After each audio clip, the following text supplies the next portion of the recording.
Today I got a new machine for you to review, and this is one of the cheaper machines that I have reviewed on my channel.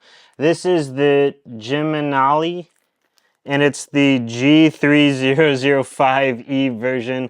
This is available on Amazon. Current price for it is $200, $199. It has gone all the way up to $300 and everywhere in between. It's got a lot of different things on it and a lot of different stuff I want to talk about. First off, I do want to say they did send this to me in exchange for a review. They did make a stipulation that I send them this review video beforehand so that they could review it and make some changes and provide their feedback. I did not listen to that, and I told them that I would not send it to them because I want this to be an honest review without their bias. However, I did send a list of things I didn't like about it, and they said that they would look into it a little bit and try to make some revisions for it. So I do have, without a doubt, that they're going to watch this video after I send it to them, and they will make some changes and make this an even better machine down the road. So this is a pretty small machine when it comes to home machines, and we're just going to go ahead and go over some of the features of it, and then we're going to pull some shots and steam some milk. So we got a power button here, a automatic button here, so you can kind of set an automatic dosing or volumetrics of your drink so it'll automatically stop for you. Manual, and then steam mode right here. It comes with a few accessories. It comes with a portafilter with a plastic handle. It feels pretty heavy, solid weight. It comes with a double basket, a single basket, and a piece of rubber for back flushing.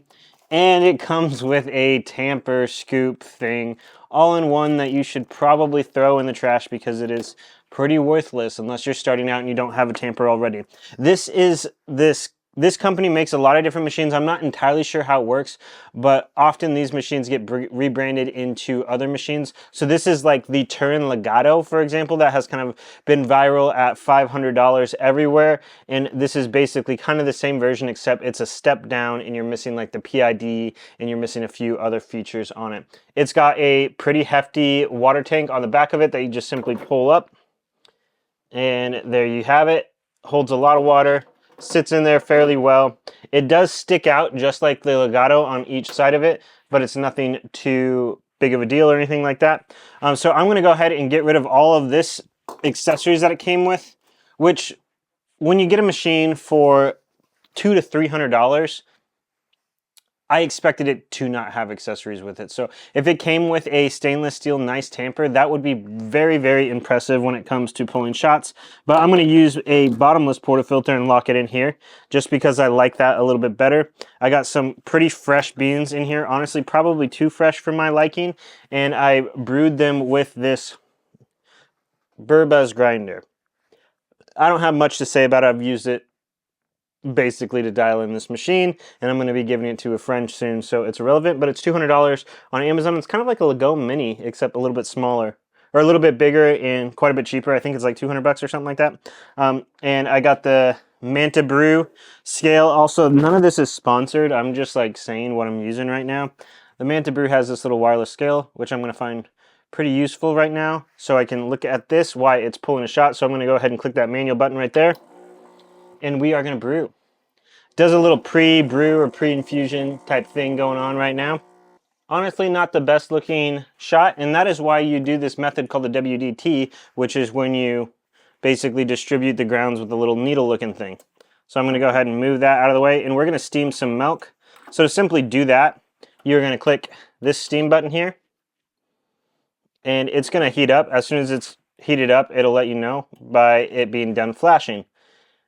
This also acts as a hot water knob, so if you just turn it right now, it's going to basically be hot water.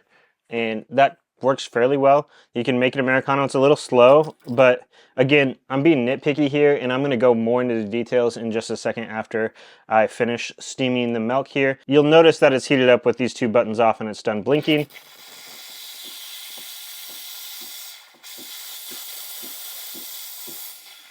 Just want to purge that steam wand a little bit. And we're going to see if I can make any kind of latte art in here.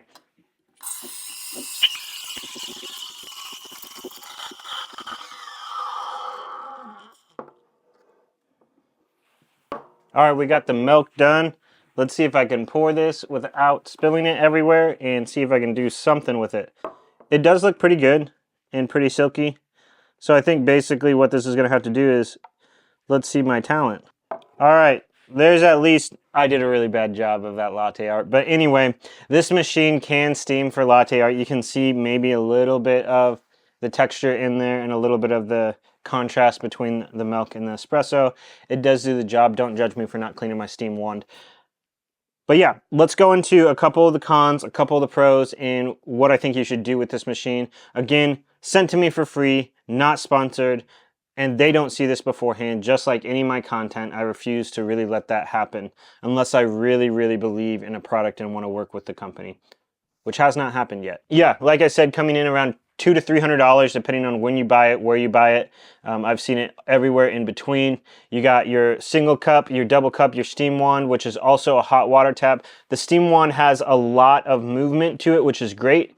It's got a nice portafilter with it. The water tank sticks out a little bit. And one of the things I don't like about it is the drip tray just kind of slides in and out really. I don't know how to describe it, but it's very loose and I wish it had like some kind of like a click mechanism so it wouldn't slide out. However, that's not really going to be an issue for anybody. It's just me being super nitpicky. There is no tamper. I wish the machine would come with at least a fitted 58 millimeter plastic tamper. That's just better than the classic scoop. But I do want to put out, I have seen $2,000 plus machines with this scoop, so it is what it is when it comes to that. So in other words, what I'm saying is spending $200 to $300 on this machine, you're still going to need to buy a grinder, you're still going to need to buy scale, a tamper, and a milk jug. Now, a grinder, $200 is what I'm going to say. A milk jug you can probably get for $10, and a tamper you can probably get for $10 as well, and everywhere in between. All right, so let's get to the point on whether I should recommend it or whether I don't recommend it. At $300, it's a little tougher of a sell to me. The reason for that is at $300 you have the competition of the Breville Bambino, and the Breville Bambino is half the footprint of this. It heats up in about 3 seconds. It does use a 58 millimeter portafilter. This one uses a 58 millimeter portafilter. But at $200, I'm kind of comparing this to the Casa Brews that I reviewed earlier on my channel, and I would choose this by far over the Casa Brews machine. I feel like it does a fairly consistent job when it's pulling shots and when it's steaming milk. Of course, is it the best machine? No, but it's $300, so you're not, like, you're going to get what you pay for on that. And honestly, I think you're going to get a little bit above what you pay for on that. I think for starting off, anybody who's brewing espresso, I think this is the best kind of value for money that I've seen right now if you want a machine with a steam wand.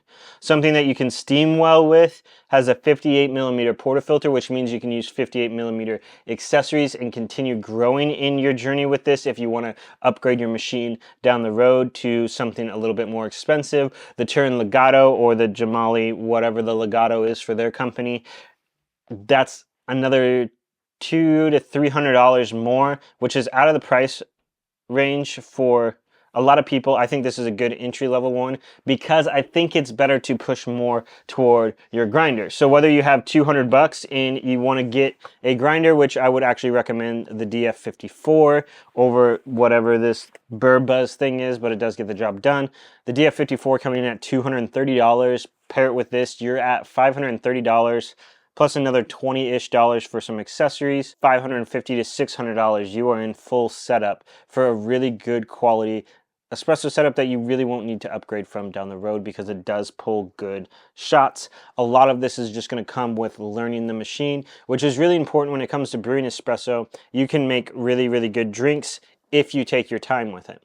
You can steam for latte art and make good microphone with this machine if you take the time to learn it. But if you don't learn it, you're going to get bad results with this machine, and spending $2,000 more for a nicer machine isn't going to get you anywhere in terms of quality of your espresso when it comes down to not being able to use it very well. This is a really good value for money. They have made some weird things on it. There's some weird quirks between the drip tray, between the water reservoir sticking out, and I forgot to mention it says this right here, which is very difficult to read, but that says let's catch up on it. I don't really know why. I think that would look a lot better if they just took that off. I think if they made it a name that's not G3305E. I think that would do a lot better for it overall as well. But when it comes to the money of $200 to $300, I don't think you can go wrong with this machine. It might not last the longest. I've only had it for a few months of using it, but it does get the job done. And when it comes to espresso, it's an expensive hobby and you can go down a lot of rabbit holes.